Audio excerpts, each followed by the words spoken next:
Welcome back, everybody. It's another episode of Important Work. I'm your host, Chris Angel, and I'm here with my guest and friend today, Gloria Lybecker. Hello, Gloria. Hi. How are you? I'm great. It's good to be here with you. Yes, I know. Thank you. Thanks for joining me in this show. We've had some history together. You were a client of our agency. You've been through the Groundswell Method Intensive, and you now have your own show called Healing You with Gloria Lybecker, not to mention a whole host of other things that support and help people in their own healing journey. So I'm excited to unpack that with you today. Let's start with some backstory. I want to know, how did you get to this place? How did you get to be a healer? Would you even how would you describe yourself? How'd you get here? Well, I was on my own journey. I was one of the people that now I serve. I was pretty lost, and felt like I was all alone. I'd had trauma in my life, and I didn't know where to turn. And so as I grew, what actually spurred me on was I had children, and I wanted my children's lives to be better.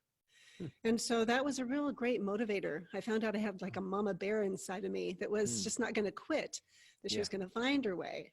And through that, finding resources for my children, I ended up finding resources for myself. Wow. And so that's amazing. Kind of the short version of it. Yeah, I love it. Very succinct. What if you had to describe, can you describe what were some of the things the problems that you had to overcome as you were finding resources? Well, the things I needed to overcome, just being scared.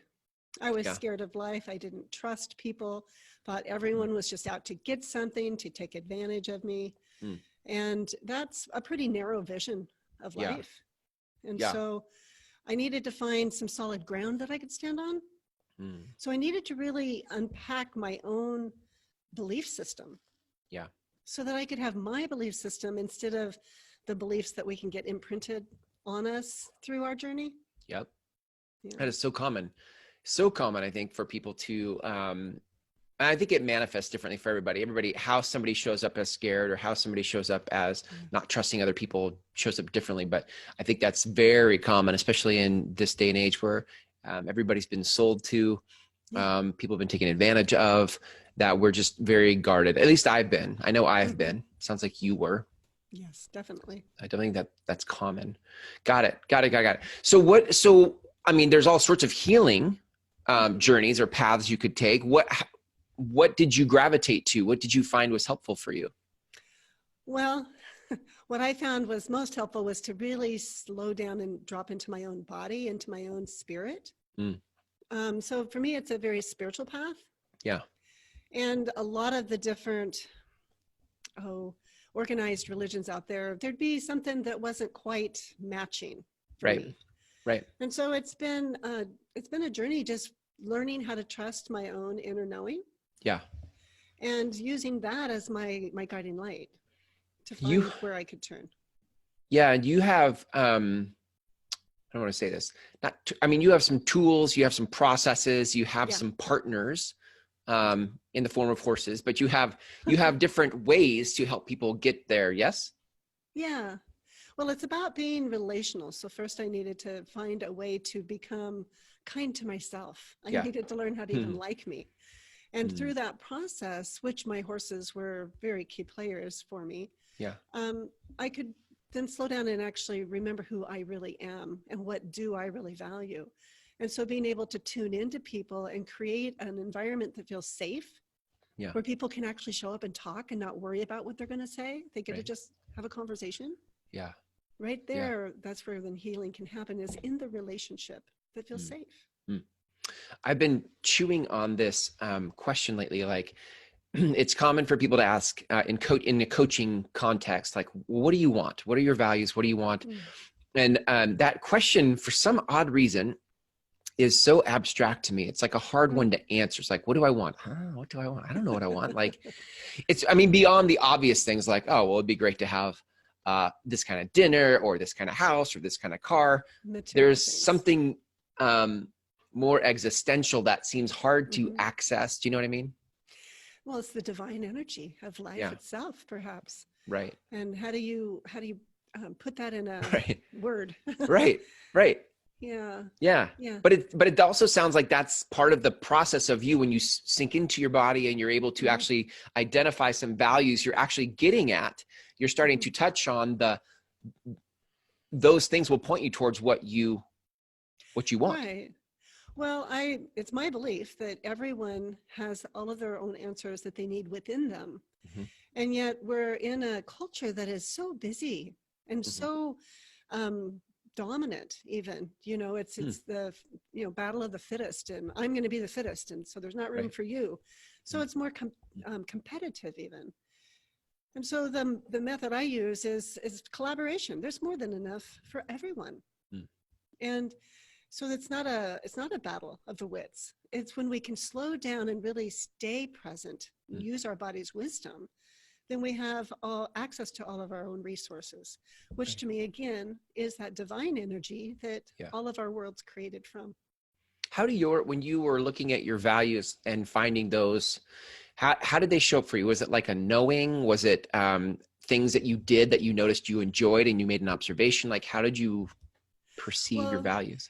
I really do enjoy the work of Marshall Rosenberg, who developed nonviolent communication. Oh, cool. So when my youngest son was little and he was having a lot of sensory issues, he would show up violently. And so it was like, a book called Nonviolent Communication. I sure like to know how to do that. And what it did is it really has a process in it that I've made into my own version of that, which I call a language of life. But it really slows you down to, he talks about making observations and connecting that to your feelings and connecting that to your needs. And then at the end of that process, you can make a clear request. So that's a very short version. Yeah. And it resonates with me a lot because that's what my horses have had. They do that with me. They really have such big hearts and electromagnetic field that when I'm in their presence, it heightens my own capacity so that I can sense more fully. Yeah. And so it starts for me with sensation. So it's like a bottom-up processing. And when you can take whatever the experience is, or like a little microsecond observation, and then drop into that, then the experience is what informs you. And there are certain things I track within that. But getting to the deepest need or the deepest value, and there's some basic ones. One thing I developed was 2 trees. For me, I love trees. So to take the whole process, it's like there's 2 different trees. And one of them is the tree that's based in fear, and it's scarcity. It's all based in scarcity. There's just not enough for everybody. And you're on that tree when you're having these feelings of doubt and mistrust and resentment, and those are really gnarly roots in your tree. Right. Yeah. Yeah. And if you go up those branches, then on the branches, you're either implying wrongness or you are blaming and shaming others. So that's kind of the language or the paradigm. Yeah. Good metaphor. I like it. Yeah. And so then a lot of people, when I first started teaching this, I want to burn the tree. Like, oh no, there's some real gifts in that tree. Yeah. We can recognize it's an invitation to come back to life. And so then there's another tree. And this tree has a heart at the base of it. So it's love-based. And we know we're in this tree when we're really synced into our deepest needs, which we have the basic ones that came from Maslow, but then it's kind of more branched out. And you know how those roots are. If you ever look at a tree root, each root has all kinds of tendrils all over it. Yeah. So it's multifaceted. So there's a never-ending, infinite amount of needs, and just finding the right flavor of what need is it right now that's up for me. Yeah. And we get grounded in those needs, then we go up that trunk, and what we do is we can either empathize with someone else silently or verbally, or we can honestly express our truth. But we always keep dipping back down into our needs. Yeah, I love that. I feel like there's this in the nuance of it all. It's in the particulars. I feel like so many times there are these cliches in life that from books we've read and people we've heard speak, and so then it just gets shared around the culture, the community, and so we all start saying the same thing, but none of it comes from a particular, right? And as you're describing the tendrils and the different parts, like in the moment, there's always a need that you could feel yourself if you were present to the moment that wouldn't have been found in a book because it's custom for you in this particular moment and situation in life. Yeah. Yeah. Yeah. And each moment's like that. So when we can slow down And I support people to learn how to communicate with themselves and then Mm. with others from that foundation. Yeah. Yeah. I love that. I mean, I think it's perfect because I was going to say, when somebody's really trying to, when you've been around the block a number of times and the same Mm-hmm. answers are no longer satisfying you, you Mm-hmm. start looking deeper for the tendrils. You start looking for the Yeah. nuances. And I love that that's part of your work. Like when you help people actually move through a healing process, there's so much more than what we've already heard. And I think sometimes people get skeptical about hiring a coach or a healer or a whoever, because Mm-hmm. they're like, yeah, I've heard it all before. But this is what makes this different, is it's specific to Yeah. you, like very uniquely specific to you, the person listening to this, going through the process. Right. And to whatever's happening within their body and their being in the Right. moment. Yeah, it's really good. Well, walk me through when people come to you for help, when they want to Mm-hmm. heal themselves. I mean, your process, your show, you have a show called Healing You. Like, Mm-hmm. this is all about healing. So when they come to you, what things are they wrestling with? What problems are they frustrated by? Well, they're frustrated because they keep experiencing the same thing over and over, Mm, or they keep getting the same kinds of answers of people wanting to fix them or give them a pill or whatever right. like that. And they're looking for something outside of the box.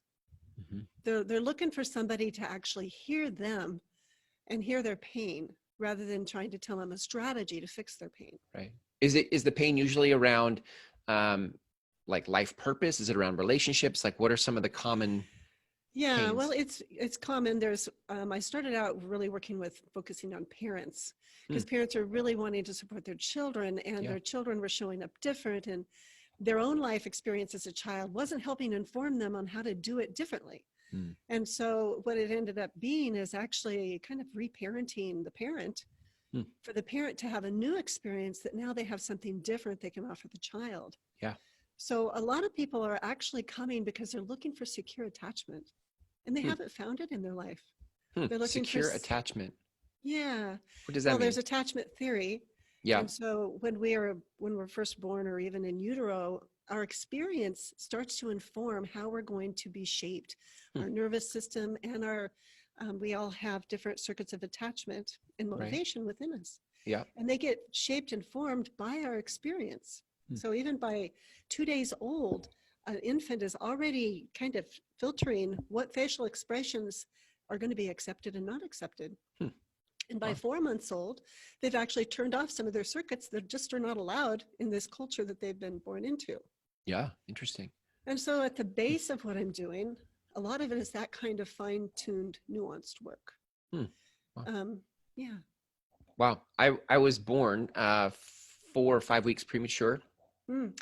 and I had to they put me in some sort of NICU, I'm sure, where I had tubes and stuff to feed me and all the things to monitor my breathing. And so I didn't have, it's interesting you say that, because it just made me think like, wow, I'm super independent as an adult. I don't trust a lot of people. If I thought of it from a context of attachment, I'd be like, I don't need anybody. I never would have thought Mm-hmm. like, okay, maybe that's attached to being born Mm-hmm. 5 weeks early, but Very, very likely, maybe. Chris. Yeah. Interesting. So if we're not securely attached, then we either go more, it's commonly known as more left hemisphere dominant. So we're more avoidantly attached. Hmm. Don't need you. Yeah. I've got this on my own. Mm-hmm. Or we can actually be more ambivalently attached. And an ambivalent attachment, which is they're both insecure, but Mm-hmm. that's where you couldn't count on consistency. You were maybe just enmeshed by your parent. You didn't know the difference between you or your parent. Maybe you had to parent your parent, Mm. or your parent was warm and then all of a sudden they're just gone. So there Mm. was nothing you could count on. Sure. And then at the base of that would also be then disorganized. So if we get very disorganized attachment on the left side with avoidant, we're very isolated Yeah. on our own from other people. We have almost like an insulation around us to where we just don't feel emotions very much. Huh. We're just much more in our mind. We're thinking all the time. We're Yeah. very dominant that way.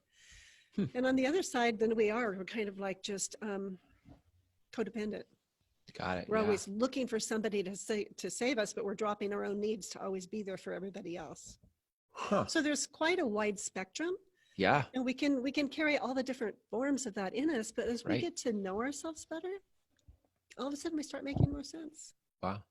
I can see both of those for me. I think as a kid, I was codependent. I looked to relationships for value and meaning to reflect back to me like that I was good enough, worthy enough of something. So I was very codependent and clingy, I think, in those stages as a kid. And then as I got older, I was like, well, screw everybody. I'm going to, I don't need anybody, Yeah. do my own thing. And I kind of Yeah. shifted. And now I think I'm trying to find some equilibrium in that. Some community. Yeah. Yeah. Yeah, totally. It's interesting. Well, I mean, as people come through the healing, ultimately, I don't know if they know, do they know what they're looking for, what they want to accomplish, or Well, what's I the think goal? yeah, well, the goal is to actually feel comfortable in their body. But they don't know that. They wouldn't say that. They Or wouldn't would say it they? like that. No. Well, some might. Depends on how long they've been on their journey Right. and how Yeah, long they've that's been good. working with people. Yeah, I've worked Right. with people that have had like years of therapy. Hmm. And then even within the first few sessions, they're like, oh my God, this is Hmm. just like things just start to make sense Hmm. for them in a new way. Sure. And so there's something about, so fear brings them in, or anger can bring them in, or they can Hmm. feel like they've been victimized. There's usually some kind of an angst like that that's in it, or this just isn't fair what's happening for my kid, Hmm. or maybe they're just going through a crisis because here they are supposed to be retiring and they're not even happy with what they're doing, and now they want to do what they really always wanted to get to do. What Right. is that? Yeah. And how do you have the courage to reinvent yourself? Hmm. Hmm. Or people are just like tired of living with a mask. Yeah. Yeah. That's not really who they are. Hmm. And they are looking for somewhere that they can actually be recognized, so then they can recognize themselves. Yeah. Totally get that. Yeah. I could see, I mean, if you came in with anger and you're like, I just want to have peace in my life, or, I mean, oftentimes the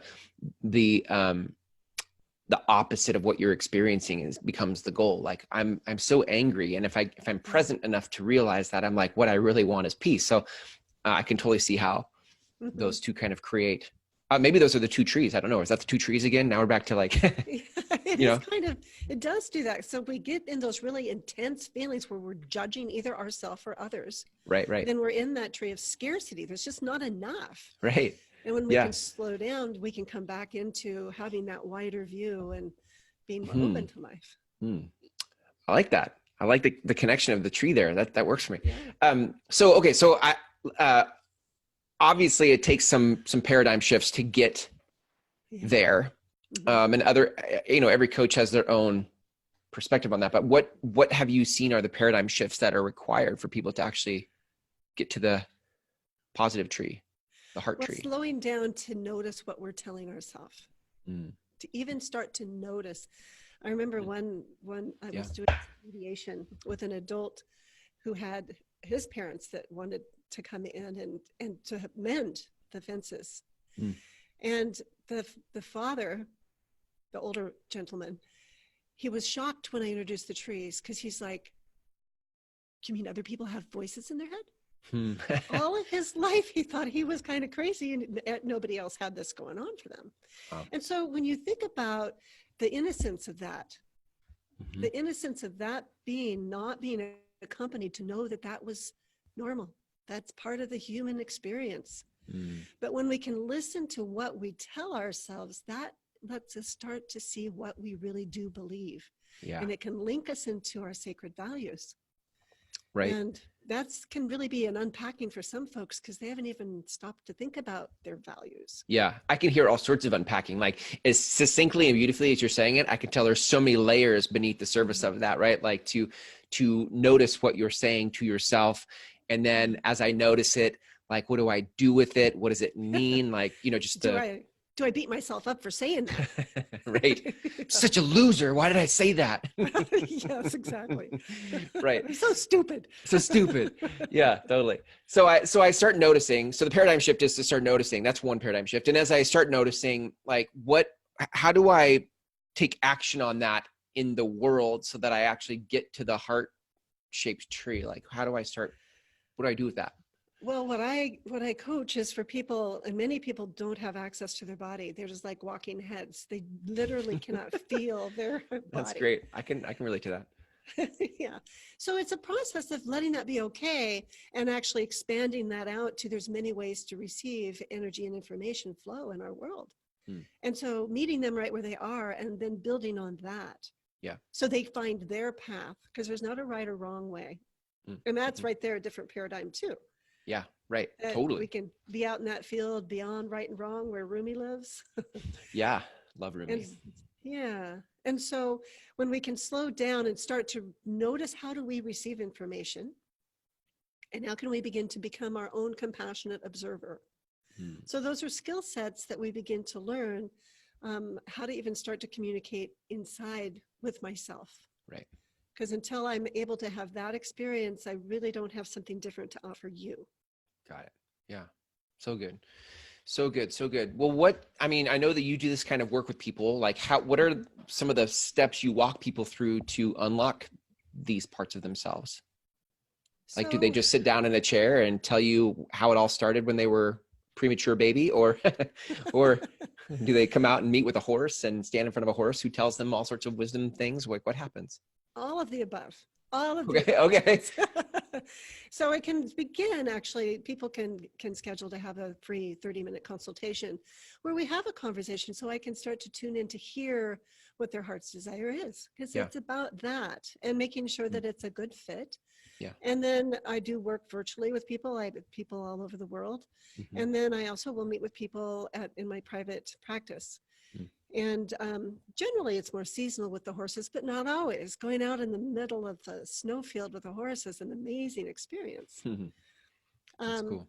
but it is slowing it down. It's about the moment in time that feels like it held the most punch, Hmm. pain, and just then rewinding time back. So I do what I call time travel empathy with people, Cool. where I can kind of back up from that experience Hmm. and be able to begin to witness it and slowly bring in how you receive your information Mm. to just slow time down to have a new experience, Got it. linking it into whatever the sacred values are that are underneath that. Yeah. Because Yeah. that's what was missed the first time. Mm. Many people come in and they have these pockets of trauma inside of themselves that I refer to as moments where they were alarmed and all alone. Hmm. And Wow. so those moments when there's a warm accompaniment there Hmm. that's not in a hurry and takes the time, Yeah. then it begins to dissolve the trauma pattern, and then you have choice become Mm. more available to you. Got it. Yeah. And that's the action steps come out of that very uniquely for each person. It's Right. not I would a, imagine. yeah, it's Yeah. always, and then work with the horses too. I have never, of all the sessions I've done, there's no two alike. Right. Yeah. So cool. I do love that, that there is this flavor of, it's custom because every person's unique. I love that it's not a one size fits all thing. And yet there are processes or experiences that can facilitate us finding our own answers. I love that you walk people through that. It's really good. So good. Yeah. Another process that's helpful for folks is when we start by learning to hear what we tell ourselves. Well, then once we finally uncover those beliefs, they can be unconscious. We didn't realize that's what we were believing. Mm. So there is another process that I'll walk people through that's slowing time down to actually release the unconscious contract. Wow. Mm. And so, Yeah. and then noticing, well, now what's that like now that this part of you no longer has to live that way? And there's Right. some profound shifts that happen for folks there. Yeah. Wow. I love that. Let me ask you this question. If we went back to the macro view for a minute, what do you like? What do you see as possible for the world when people start to climb the heart-shaped tree? Like, what happens when people start to unlock? What does the world look like when that happens? Well, I can speak from my experience. Yeah. Initially, when I was going through this process of learning how to embody it, I wanted to just cover my ears because I was like, oh my gosh, I could hear all these Mm. violent words people said all the time. I'm like, ah. Mm. And what I needed to do, and this one thing I did, I don't know that I recommend it for everybody, but you could watch television and you could start trying to translate what they're saying, Mm. because there's a lot of television that speaks quite violently. Yeah. Yeah. And when you can slow down, so I Mm. became a connoisseur of language Huh. and Mm. really listening to what people say and how they say it, and how can I flip that around to the beauty that lies underneath it? Mm. How can I speak to the heart that's Mm. really Wow. fierce about what it really wants for change in the world? That's why anger is such a rich fuel to make change. Yeah. I We love don't want to that. make anger wrong. Yeah. Um, Mm. and so I went from going like this to practice that I find is fun is I go to the grocery store or wherever I'm going. I will go with my heart leading my way, and I just shine out that energy, that divine energy. And I watch to see if people notice. And it's kind of fun to see who notices, and you see their body change. And it's just a practice of really living in that energy of life. And then you can, when you hear somebody say something grumpy, or there's a little kid that's the parent's upset, then you can maybe say something and you see something different happen with that little family. Yeah. And so those kinds of blessings can go out into the world. And when it comes from a heart that is really anchored into the sacred values and really believes it, and it's authentic, that's just the way it happens. Yeah. You know? So yeah. Love it. So good.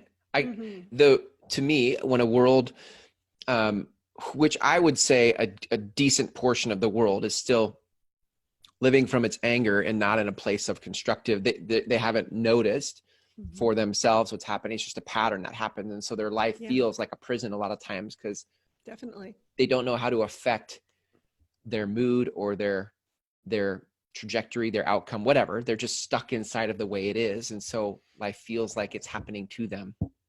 But when people, just settling. Right, they're just settling. But every human has a desire at a spiritual level, a heart desire of what they really want for themselves. And I think as people start to unlock it, that becomes an actual reality or a possibility rather than a pipe dream. And I think that's what's so cool about this kind of work. So thank you for sharing your important work. Well, thank you for having me on your show. It's so awesome. Now, I know you do this kind of work with people. So where do people go if they want to learn more about Healing You and the work that you do? They can go to my website, healingyoussanctuary.com. And I actually have a free course that I've launched that people are welcome to step in and get to have a little taste of this experience themselves. Awesome. Yeah. So, and that's at healingyoussanctuary.com, the free course? Yes, the free course is there. Perfect. And then when you go through that free course, there will be another course that will be available starting in the beginning of the year, where people can start to step into community. Nice.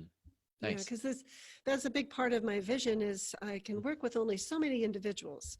But when I can start to create places where people can come in and work together, then it actually exponentially supports the healing to happen, because all of our hearts are in the same area. Yeah. We're all sharing the same intention, and it's almost like working with a horse. It's awesome. And now we're back to collaboration. Yes. Love it. So good. Very, very good. Awesome. Thank you so much, Gloria, for being on the show today. I love this work that you're doing. I think the world is ready to heal. And I love when I get to talk to healers like you that help us get there. Thanks for your time today. Yeah, thanks. Do you have important work in the world? We can help you produce a show just like this one and get your message out in the world. Go to mygroundswell.com to connect with us now.